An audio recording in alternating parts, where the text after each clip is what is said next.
Ta-da! Look at this! Look at this thing! This is the Vibrato. It's the T1S III. They call it the Nude.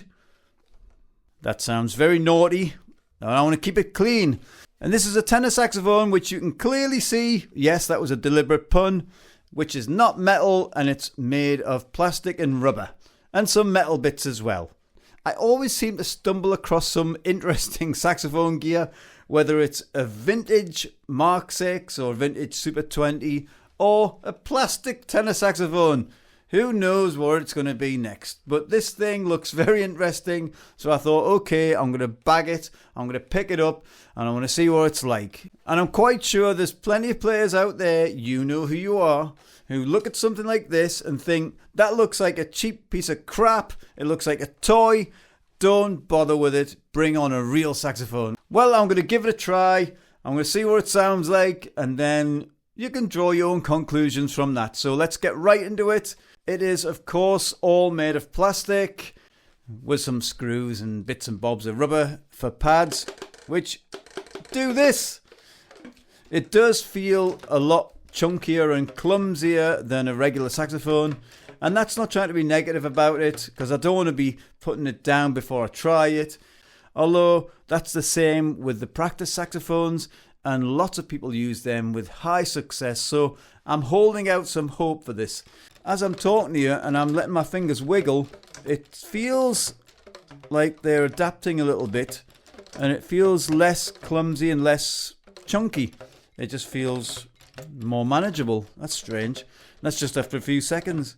The pads, as you can see, are these rubber things, which I don't really need to turn the saxophone round, do I? You can just see right through the saxophone. You can see the pads there. And for the springs, it's got like regular springs on the back here. Let's have a look. And you can see the springs at the back there. And you can actually adjust the tension of the springs, which is kind of a nice surprise, because I didn't think that would be available to do it on this sort of thing.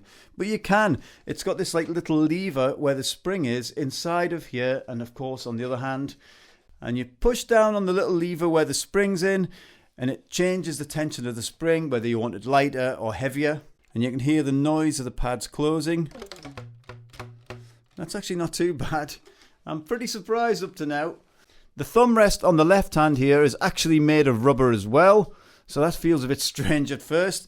So everything about this saxophone now feels a little bit strange, but it doesn't feel bad. Strange is not always a bad thing. This feels pretty comfortable now after just a few more minutes of talking to you lot and just doing this, because I'm using this chance also to get used to how this feels under my hands while I'm talking. So while I'm talking to you lot, I'm just wiggling the fingers, haplessly going up and down, because it's kind of climatizing me to this. And another thing, look at this. The end of the bell screws off and it goes nicely in the case. So you just put it back on, turn it, done, locks in. The neck there has these little rubber rings on it, so it holds it in place on the saxophone. The neck is significantly wider than a regular tenor neck, because I did try to put a regular tenor neck in and it was just swimming around in there. So I would actually have to put cork on the outside of the tenor neck of a regular tenor neck to make it fit in here, but I couldn't be bothered. But this one goes nicely in there. It's got this rubber, and there you go. And it also came with this mouthpiece and this ligature, a ring ligature. Goes straight on there. Put your reed on, ligature on, done. Now I'm looking at the mouthpiece and it actually feels pretty okay. It does have a slight step baffle, or like a rolled baffle here. So this is going to have a bit more projection, say, than your regular stock mouthpiece. You can see there's a slight baffle just there. The light's shining on it right now. And that's actually not a bad little addition. I'm not going to try it because I don't like the feel of these sort of things. They're too chunky in my face. I prefer metal. Slimline metal is all the way for me. So I'm not going to give this a try. But you can see that this is a nice little addition. It's a lot better than the regular stock mouthpiece, I'm quite sure. And the saxophone came in the... dropping it on my head. Good job, it's very light. But it came in this little bag which has a shoulder strap. It's okay, it does the job. It's not exactly the most, let's just say, safest thing to carry a saxophone in, but it does the job. It's a bag, and I'm sure you can upgrade and get a nice strong case to protect that plastic saxophone. But this does the job fine. It's got a pocket there, and it comes with a cleaning cloth as well. So let's have a listen to what this thing sounds like, and I'll speak to you a lot after the demo.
There you go. I'm smiling, as you can see, from ear to ear.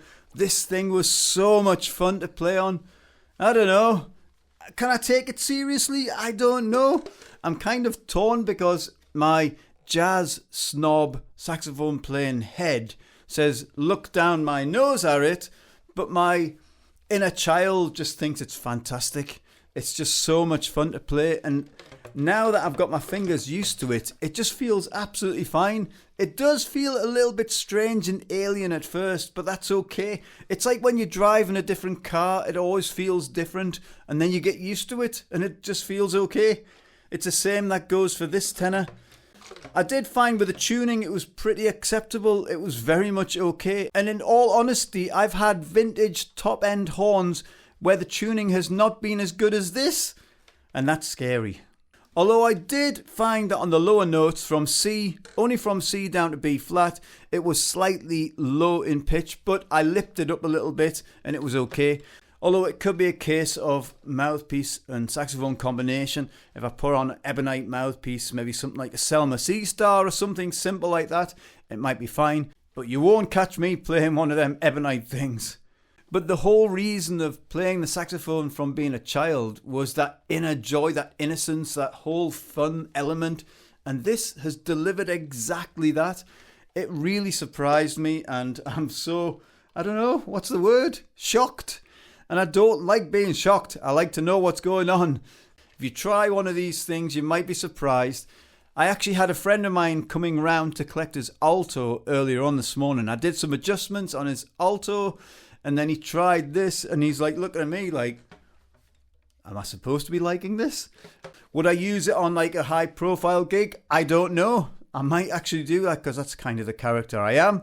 But would I use it seriously? I'm not sure. I think I might actually use it on some jam sessions and just having fun with saxophone. Isn't that a strange concept? Isn't that what we do it for in the first place? So yeah, of course I would use this. So anyway, I hope you've enjoyed this video on this very fun and intriguing tenor saxophone. And it has been a joy to play on this. I did get this only yesterday. So this is very fresh. I've had probably half an hour, 40 minutes total time on it. Maybe an hour with the recording session of this video. So that's my total time on it. So I'm sure after a bit more practice on it, it's going to be even more fun to play. But would I recommend something like this? The answer is absolutely. It is so fun. That doesn't mean I'm going to be replacing my vintage tenors or my new tenors with this in a hurry. It just means it's something extra in the arsenal or in my little saxophone, ever-growing saxophone locker now. And this is just another addition which I really enjoy. It's something that brings back that innocence, the whole childlike sort of mentality and approach to playing saxophone. And I like it. I like that feeling. It brings back that innocence and love of the instrument. Well, anyway, I hope you've enjoyed this video. I hope this has opened your eyes about these plastic tenors or altos or whichever you're going to choose. I wonder if they're going to do a baritone version. Oh yes, and I forgot to mention, this thing weighs about 2 kilograms. Wow. So it's pretty light on the neck. So you know the drill, you lovely and you horrible people. Smash that like button.